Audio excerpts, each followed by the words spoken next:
Vamos para mais uma aula. E na nossa aula de hoje, nós vamos corrigir a nossa atividade de casa, onde nós estamos falando, do capítulo 5, estudando os animais vertebrados. E aí, nós temos como atividade a primeira classe, desses animais vertebrados, onde nós estudamos os peixes. E aí, a tia passou como atividade para vocês na página 202, a questão 1. E essa questão 1, ela nos pede: leia as informações dos quadros, observe as imagens e ligue cada uma delas ao quadro correspondente, tá certo? Então, vamos observar essas imagens e vamos ler as informações dos quadros, tá? Bom, gente, a questão 1, ela nos diz: leia as informações dos quadros, observem as imagens e ligue cada uma delas ao quadro correspondente, tá? Então, nós temos aqui a imagem A e a imagem B. A primeira informação do quadro nos diz: alguns peixes apresentam o corpo achatado nas regiões dorsal e ventral. É o caso do pirarará. Então, a gente observa aqui região dorsal e ventral achatada, Primeira caixinha, a gente vai ligar lá para a imagem B. Letra A e a outra caixinha que nos resta. O padrão mais comum de formato de corpo é o de peixes como a tilápia. E é o formato mais comum que a gente vê, Então, a gente vai ligar essa caixinha para a letra A. Na página 203, gente, nós temos a questão 2. Observe a fotografia abaixo, escreva as letras correspondentes às nadadeiras indicadas. Então, nós temos aqui letra A, nadadeira peitoral, letra B, nadadeira dorsal, letra C, nadadeira pélvica, letra D, nadadeira anal, letra E, nadadeira caudal. E aqui nós vamos só identificar, de acordo com as letras, onde se encontra cada nadadeira dessa, tá? Então, essa é a nadadeira peitoral, nadadeira dorsal, nadadeira pélvica, nadadeira anal e a nadadeira caudal, tá certo? Dando continuidade aqui à nossa correção na página 207. Página 207, nós temos a questão 1. Relacione a primeira coluna com a segunda, escrevendo a letra da coluna da esquerda que completa corretamente a da direita, tá? E aí nós temos letra A, animais ectotérmicos, letra B, osteites, letra C, peixes ósseos pulmonados, letra D, peixes ósseos não pulmonados, letra E, animais endotérmicos e letra F, condrictes, tá?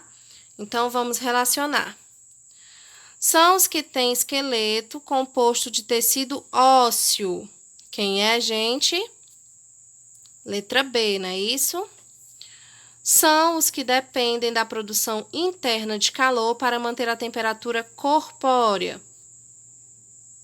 Letrinha E, gente? Os animais endotérmicos. São os que têm esqueleto composto principalmente de tecido cartilaginoso. Letrazinha F, os condrítictes.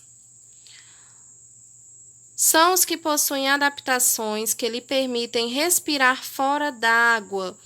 São os peixes ósseos pulmonados. São os que utilizam fontes externas de calor para regular a temperatura do corpo. Letrinha A, animais ectotérmicos. E o último, são os que respiram por meio de brânquias. Letra D, os peixes ósseos não pulmonados. Questão 2, gente. Na metade do século XIX, vários artistas europeus vinham ao Brasil em expedições artísticas para retratar as paisagens, os costumes, a flora e a fauna do país.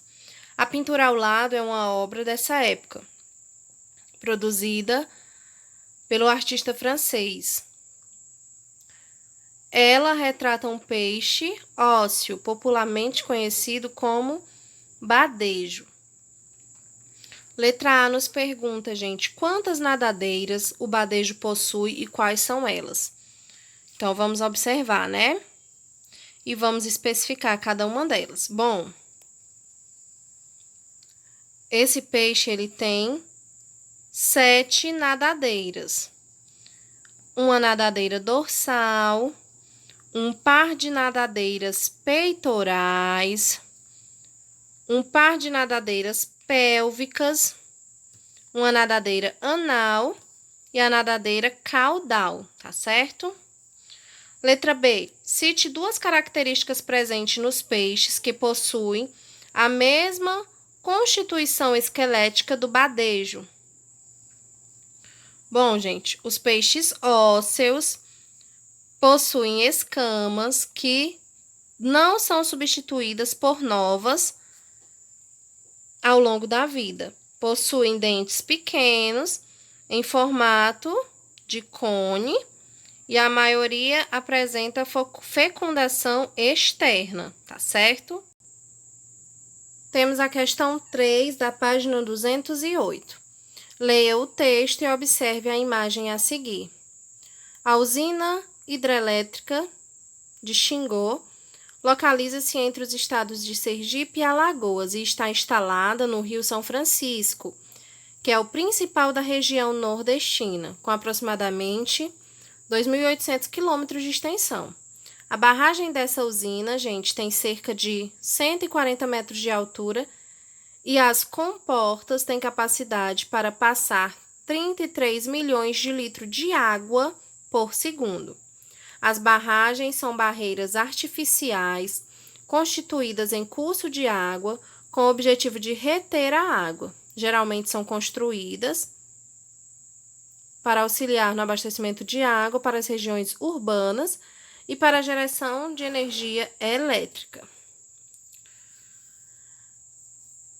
Letra A, gente.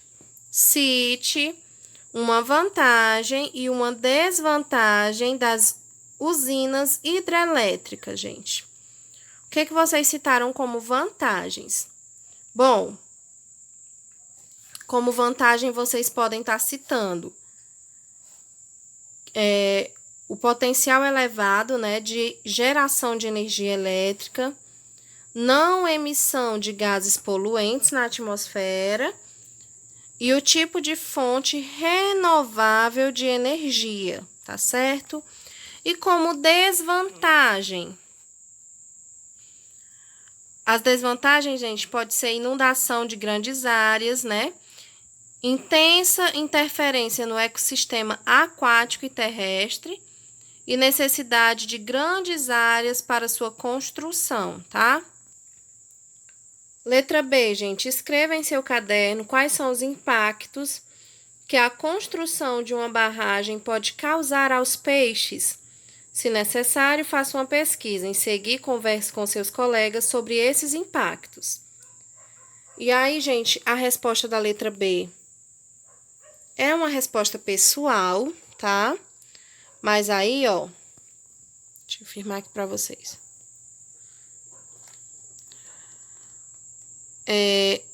A gente vê que a construção de barragem nos rios tem como principal consequência a interrupção do curso normal das águas.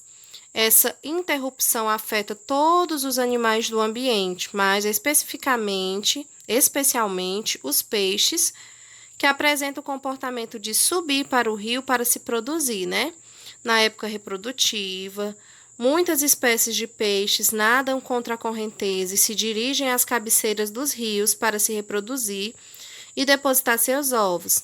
A presença de barragens impede essa movimentação dos peixes, interferindo diretamente na sua reprodução e, consequentemente, na sua manutenção no ambiente. Além disso, as barragens, gente, elas podem causar perda de habitat e desequilíbrio no ecossistema como um todo, alterando a disponibilidade de alimento, a quantidade de predadores e as características bióticas e abióticas no meio. Todos esses fatores interferem na manutenção dos peixes no ambiente alterado pela construção das barragens, tá certo? E temos a quarta e última questão. Complete cada espaço das frases abaixo com uma das palavras entre os parênteses, tá? Letra A. Nos peixes ósseos ou cartilaginosos. Nos peixes ósseos, a fecundação é interna ou externa? Externa. A maioria desses peixes possui um estágio larval ou embrionário? Larval. Que eles são chamados alevinos ou girinos? Alevinos. Letra B. As escamas sobre a pele do peixe cartilaginoso são chamadas placoides. Nesses animais, as escamas são substituídas durante a vida. E letra C, os órgãos responsáveis por eliminar substâncias que podem se tornar nocivas se acumuladas no corpo do peixe são os rins, tá bom? Gente, essa foi a nossa correção de hoje. A tia passou que vocês fizessem um resumozinho, tá? Da nossa próxima explicação, onde a gente vai vir falando dos anfíbios. Então, vocês façam um resumo e mandem pra tia, tá bom? Um grande beijo e bons estudos!